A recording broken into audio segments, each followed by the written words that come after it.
बघणार आहोत मार्केटमध्ये मिळतो तसं टी स्पॉन्ज केकची रेसिपी दाखवणार आहे मी तुम्हाला। खूप छान हा केक बनवून तयार होतो, अगदी लहान मुले मोठी माणसे आवडीने खातात। तुम्ही हा केक चहा टायमिंग सोबत सुद्धा खाऊ शकता किंवा इतर वेळेही तुम्ही चहा प्यायचा नसेल, काहीतरी गोड खायचं असेल तर त्यावेळेसही हा केक तुम्ही खाऊ शकता। अगदी घरच्या साहित्यामध्ये हा केक बनवून तयार होतो। याला काही दही किंवा इनो वगैरे आपण यूज न करता अगदी घरच्या साहित्यामध्ये हा केक बनवून तयार होणार आहे। तर रेसिपी शेवटपर्यंत बघा। कुठेही मी सर्व तुम्हाला मेजरिंग कप्सने सर्व माप सांगितलेलं आहे, कुठेही तुमची रेसिपी फेल होणार नाहीये। काही सोप्या ट्रिक मी तुम्हाला इथे सांगितलेल्या आहेत, तर फॉलो करून तुम्ही हा टी स्पॉन्ज केक बनवू शकता। तर व्हिडिओ शेवटपर्यंत बघा। चला बनवूयात टी स्पॉन्ज केक। नमस्कार, स्वागत आहे तुमचं आजच्या एका नवीन रेसिपीमध्ये। आज आपण बघणार आहोत मार्केटमध्ये मिळतो तसा टी केक, तोही कुकरमध्ये बनवायला आज मी तुम्हाला शिकवणार आहे। तर रेसिपी शेवटपर्यंत नक्की बघा। त्यासाठी लागणारं साहित्य आपण बघूया। इथे घेतला आहे आपण मैदा, 300 ग्रॅम मी इथे मैदा घेतलेला आहे। पिठी साखर लागणार आहे आपल्याला, त्यासाठी 1 कप दूध लागणार आहे। दुधावरची साय घेणार आहोत आपण इथे। कस्टर्ड पावडर घेतलेली आहे, बेकिंग पावडर घेतलेली आहे आणि तेल घेतलेलं आहे आपण इथे।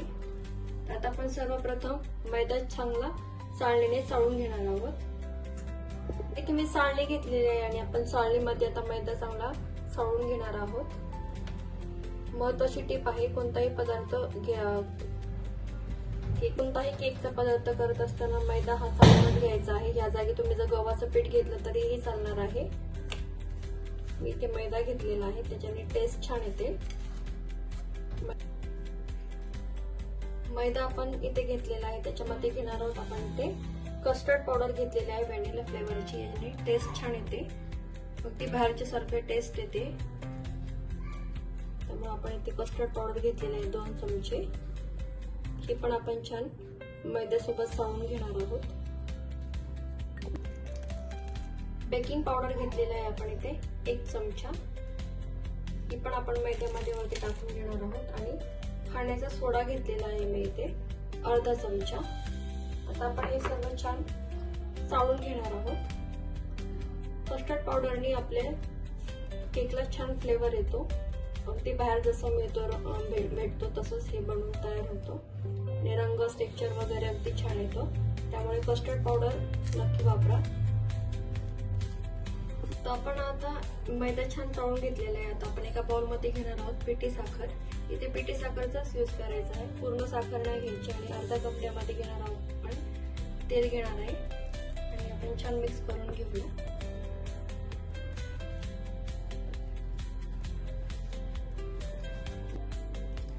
आपण इथे तेल आणि साखर छान हे मेल्ट करून घेतलेले, असं एकजीव करून घ्यायचं आहे सर्व। तुम्हाला पाहिजे असेल तर तुम्ही इथे बटर किंवा तूप वगैरे पण वितळून घेऊ शकता, पण मी इथे तेलाचाच वापर केलेला आहे। त्याने असं टेक्स्चर छान येतो, असं कोरडा केक लागत नाही, अगदी शेवटपर्यंत तो मऊ राहतो। असं आपण छान एकजीव करून घ्यायचं, अशा पद्धतीने कन्सिस्टन्सी झाली पाहिजे त्याची। इथे आपण घेतलेलं आहे दूध। दुधामध्ये आपण दुधावरची जी साय असते ती घेणार आहोत। दुधावरची साय घेतली तर आपल्याला इथे वेगळं असं काही यूज करण्याचं वेळ येत नाही, ज्यांनी जसं की मिल्क पावडर झालं किंवा खवा झालं, असं आपल्याला काही यूज करावं लागत नाही। दुधावरची साय असते ती घ्यायची आहे आणि दूध घ्यायचं आहे, हे छान मिक्स करून घ्यायचं आहे। तर आपण हे साखर आणि तेलचं जे मिश्रण घेतलं होतं आपण हे दुधामध्ये छान मिक्स करून घेणार आहोत। अशा पद्धतीने हे छान मिक्स करून घ्यायचं आहे।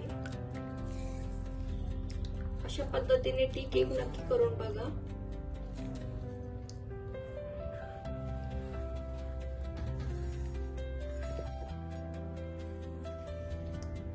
पण ज्या भांड्यामध्ये केक बनवणार आहोत त्याला आपण असं तेलाने ग्रीस करून घ्यायचं आहे, त्याच्या तळाशी असं तेल लावून घेणार आहे। तुमच्याकडे बटर पेपर असेल तर तुम्ही बटर पेपरही लावू शकता, पण मी घरच्या साहित्यामध्ये आज तुम्हाला कसं बनवायचं आहे ते शिकवणार आहे। जसं आपण पूर्ण बाजूने असं तेल लावून घेणार आहोत भांड्याला आणि आपण याला असं थोडंसं मैदा डस्ट करून घेणार आहे। अशा पद्धतीने असं मैदा सर्व बाजूने असा डस्ट करून घ्यायचा आहे थोडासा, जेणेकरून केक आपला तळाशी चिकटणार नाही। डस्ट करून घ्यायचा आहे। आणि एक्स्ट्राचं जे असेल ते काढून घ्यायचं आहे. बघा अशा पद्धतीने आपण हे डस्ट करून घेतलेलं आहे.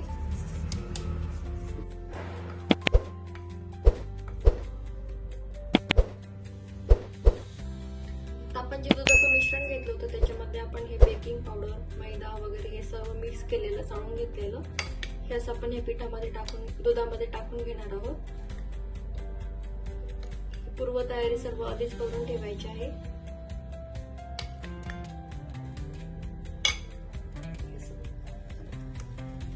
याचं छान मिक्स करून घ्यायचं आहे.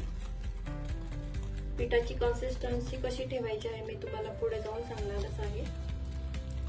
पातळ नाही आणि खूप घट्ट नाही, अगदी व्यवस्थित आपल्याला हे पीठ भिजवायचं आहे.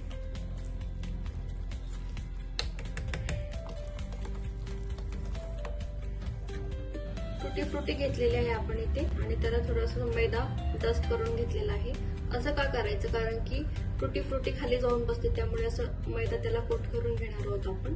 आणि इथे आपलं बॅटर ही छान बनवून तयार झालेलं आहे. बघू शकता तुम्ही, आपल्याला पिठाची कन्सिस्टन्सी अशी ठेवायची आहे. यापेक्षा पातळही नाही आणि यापेक्षा घट्टही नाही, अगदी असेच आपल्याला हे पीठ ठेवायचं आहे.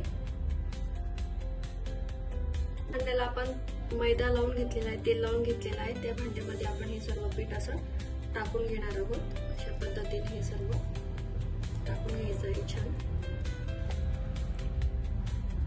खूप छान हा केक बनवून तयार होतो. मुलांनाही खूप आवडेल तुमच्या आणि घरातही खूप छान लागणार आहे. हा सर्वांनाच आवडणार आहे. असा हा केक बनवून तयार होतो. हा अशा टाईपचा टी केक खाऊन तुमच्या घरच्यांना अधिकच हा टी केक आवडणार आहे आणि टी टाइमही अगदी छान होणार आहे तुमचा. तर आपलं मिश्रण इथे टाकून झालेलं आहे केकचं. तर आपण वरती असं टुटी फ्रुटी टाकून घेणार आहोत.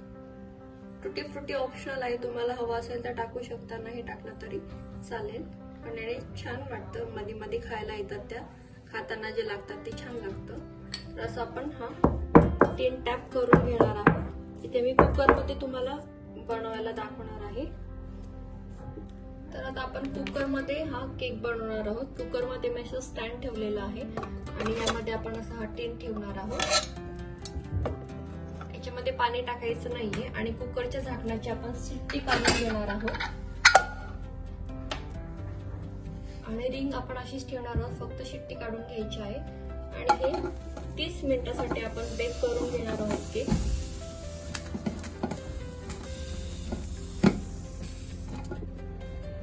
तीस मिनिट झालेले आहे. आता आपण चेक करूया आपला केक कसा झाला आहे. वाव, किती छान आपला केक बनवून तयार झालेला आहे. बघा किती छान आपला केक इथे बनवून तयार झालेला आहे. टी स्पॉन्ज केक आपल्या इथे बनवून तयार झालेला आहे. टी केक म्हणू शकतो आपण याला. हा आपण चहा बरोबर वगैरे खाऊ शकतो, खूप छान लागतो. लहान मुलांना अगदी आपण घरी बनवलेला केक बनवून देऊ, खाऊ घालू शकतो. बाहेरून विकत आणण्यापेक्षा आपण घरीच बनवा असा केक आणि आपल्या लहान मुलांना, मोठ्या घरच्यांना खाऊ घालू शकतो असा केक. 30 मिनिट झालेला आहे. आपला केक छान बेक झालेला आहे. टी स्पॉन्ज केक आपला छान इथे बनवून तयार झालेला आहे. तुम्ही बघू शकता याला रंग, टेक्स्चर किती छान आलेला आहे. तर आपण हे डिमोल्ड करणार आहोत. त्यासाठी आपण 15 मिनिट हा छान थंड होऊ दिलेला आहे आणि आपण असं चाकूच्या साहाय्याने असं साईड ओपन करून घेऊयात. बघू शकता किती छान आपला केक इथे बनवून तयार झालेला आहे. हे बघा, रंगावरून तुम्हाला समजलंच असेल किती छान आपला हा टी स्पॉन्ज केक इथे बनवून तयार झालेला आहे. हे बघा किती सॉफ्ट हा झालेला आहे. वासही खूप छान येत आहे टी स्पॉन्ज केकचा. तर आपला टी स्पॉन्ज केक इथे बनवून तयार झालेला आहे. तुम्ही बघू शकता याच्यामध्ये आपण दही, इनो किंवा मिल्क पावडर याचा काही यूज न करता आपण किती हा छान केक बनवून तयार झालेला आहे. लहान मुले आवडीने खातील किंवा मोठे वयस्कर लोकही असतील त्यांना क्रीमचे केक आवडत नाही तर तुम्ही असा केक नक्की बनवू शकता. खूप छान हा केक बनवून तयार होतो. यामध्ये आपण कस्टर्ड पावडरचा यूज केलेला आहे, त्याने आपल्या केकला छान टेस्ट येते. सो रेसिपी नक्की ट्राय करा. व्हिडिओ आवडल्यास लाईक, शेअर, सबस्क्राईब करायला विसरू नका. आपल्या रेसिपीज बघत चला, खूप छान छान रेसिपीज मी तुमच्यासाठी घेऊन येणार आहेत. आपल्या चॅनलवरती नवीन असाल तर लाईक, फॉलो, शेअर करा. आता मी तुम्हाला केक कट करून दाखवते. तुम्ही बघू शकता आपला केक किती सॉफ्ट इथे बनवून तयार झालेला आहे. याला रंग, टेक्स्चर, याला जाळी किती छान पडलेली आहे. बघू शकता हा किती स्पॉन्जी झालेला आहे केक. असं प्रेस करून पाहिलं तरी हा पूर्ण आहे असंच होतंय. यावरून बघू शकता तुम्ही आपला केक किती छान बनवून तयार झालेला आहे. त्याला रंगही किती छान आलेला आहे. हा आपण कुकरमध्ये बनवलेला आहे. कोणी म्हणेल का हा कुकरमध्ये बनवलेला केक आहे. हे बघा किती छान हा रुईसारखा सॉफ्ट असा केक बनवून तयार झालेला आहे. हे बघा आपला हा टी स्पॉन्ज केक किती छान बनवून तयार झालेला आहे. बघू शकता तुम्ही, व्हिडिओमध्ये दाखवतो त्याप्रमाणे. रेसिपी अगदी सोपी आहे. रेसिपी नक्की ट्राय करा. आणि माझ्याकडे असा एक बॉक्स होता तर मी याच्यामध्ये असं अरेंज केलेलं आहे. हे दिसायला छान दिसतं. आणि आपला केकही बघू शकता तुम्ही किती छान बनवून तयार झालेला आहे. जाळी किती छान आलेली आहे, रंग किती छान आलेला आहे, टेस्टही अगदी छान झालेली आहे. तर ही रेसिपी नक्की ट्राय करा. व्हिडिओ आवडल्यास लाईक, शेअर, सबस्क्राईब करायला विसरू नका. पुन्हा भेटूया अशाच एका छानशा सोप्या रेसिपी सोबत. तोपर्यंत मस्त राहा, आनंदी राहा.